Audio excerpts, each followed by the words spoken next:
18라운드까지 치룬 토트넘은 현재 5위가 되었습니다. 시즌 초반에는 상위권에 있었고 11라운드에서 1위를 하면서 무리뉴 감독이 11라운드에서 1위를 했을 때 항상 우승했다는 기록만으로 토트넘은 진짜 설레기도 했습니다. 최초로 우승... 토트넘은 맨시티, 첼시, 아스날이라는 강팀과의 연속적인 경기를 좋은 성적으로 마무리하면서 향후 경기들도 기대를 모았지만 12라운드부터 7경기의 성적은 2승 3무 2패를 기록하게 되었습니다. 나쁘진 않은 성적이지만 우승하기 위해선 만족할 수 없는 성적이었습니다. 이 3무가 아주 치명적이었습니다. 승리를 할 수 있었던 경기에서 이른 실점 10점이 계속 후회가 남은 상황입니다. 그런 결과 전반기가 끝나니 어느 정도 우승권을 다투는 팀들이 정해지게 되었습니다. 현재 토트넘은 1위 메뉴와 승점 7점 차로 5위가 된 상황입니다. 2위는 맨시티인데 메뉴보다 한 경기를 덜 치룬 상황에서 2점 차이기 때문에 1월 27일 웨스트브롬과의 경기를 통해서 1위에 오를 수도 있는 상황입니다. 맨시티는 경기 초반에 14위까지 떨어져 있을 때도 미국 통계 데이터 분석은 맨시티가 우승 후보 1위라고 했는데 당시에는 비웃었지만 현실이 되어 있습니다. 성적도 매우 좋습니다. 패는 단 2번밖에 없고 최소 실점도 토트넘보다 마이너스 4일 정도로 압도적입니다. 2번의 패는 토트넘과 레스터 시티였는데 이변이라고까지 할 수는 없는 강팀에게 패배했을 뿐입니다. 맨시티가 갑자기 우승권에 오른 이유는 리그 6연승을 달리고 있기 때문입니다. 레스터시티가 3위를 달리고 있는데 레스터시티는 5패가 있음에도 불구하고 토트넘보다 순위가 높은 이유는 무승부가 2번밖에 없어서 뭐 아니면 도인 상황입니다. 그중 승리 하나가 토트넘에게도 3점을 가져간 것이죠. 그리고 토트넘보다 위에 있는 팀은 리버풀입니다. 리버풀은 토트넘보다 같은 경기 수를 치르고 딱 1점 차이입니다. 토트넘이 리버풀에게 패배했으면서도 1점 차이기 때문에 접전이라고 봐야 합니다. 토트넘은 언제든 3위까지는 오를 수 있지만 1위가 되기 위해선 맨유와 맨시티가 몇 번의 부진한 경기 결과가 꼭 필요한 상황입니다. 토트넘은 지난 시즌 2월까지 4위의 문턱에 오를 수도 있는 아슬아슬한 경기가 계속되었습니다. 선수 부상의 이탈로 승점을 많이 잃을 수밖에 없었습니다.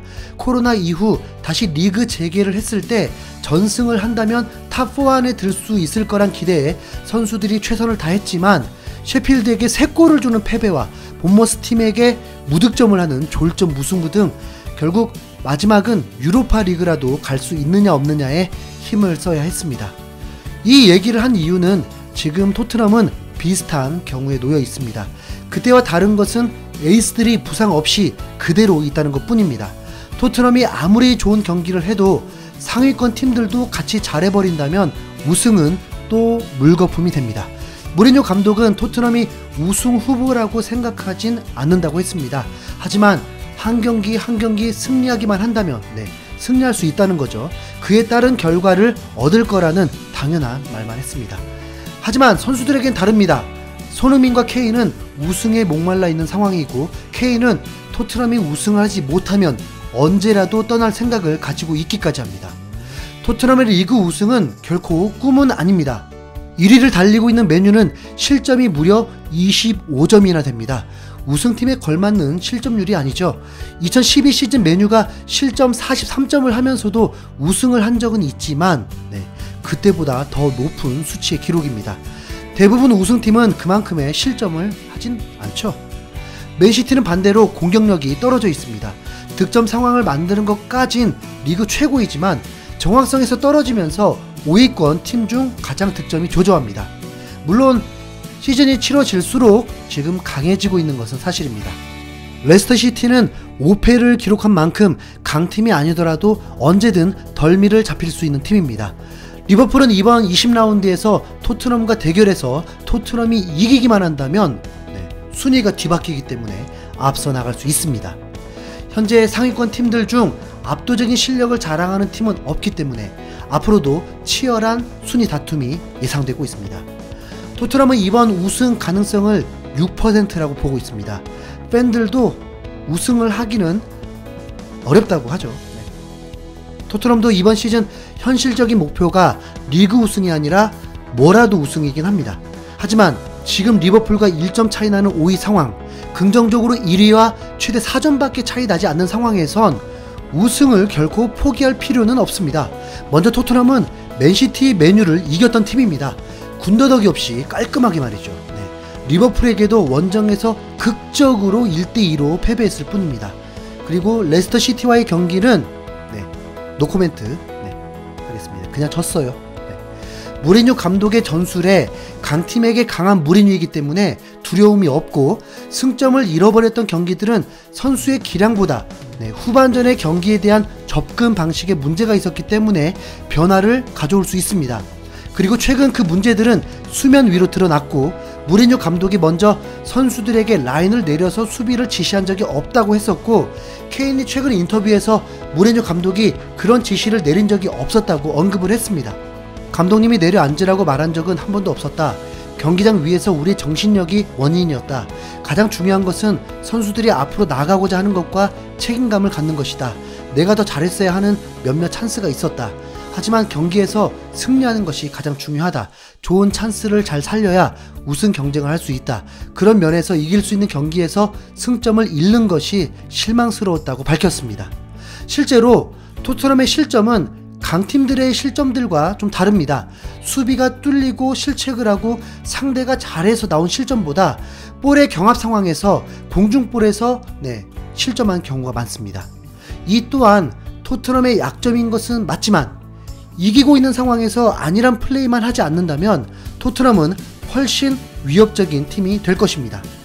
거기다 은돔벨레가 드디어 제대로 몸값을 하게 되면서 월드 클래스급 미드필더가 되었습니다. 지난 셰필드와의 경기에선 풀타임도 소화하면서 무리뉴 감독에게 극찬을 받기도 했습니다. 손흥민, 케인의 골 집중에서 벗어나 코너킥골, 프리킥골, 중거리 슛 등 다양한 루트의 골이 나오는 것도 고무적입니다. 가장 키가 큰 조 로든도 리그 출전을 하면서 안정감을 주었기 때문에 공중볼 경합도 충분히 겨뤄볼 수 있습니다. 최근 수비수 영입에 대해 말만 무성한 채 수비 보강이 이루어지지 않고 있는데, 이러다 손흥민 떠나고 김민재 들여오는 건 아닌지. 그런데 진짜 문제는 손흥민입니다. 비교적 약체팀을 연속으로 상대하면서 세계에서 가장 높은 정확성을 가진 손흥민이기 때문에 당연한 골을 기대했지만 골이 없었습니다. 그 가운데 비기기도 했었죠. 손흥민이 많은 기회를 놓쳐서가 아니라 기회가 매우 제한적이라는 것입니다.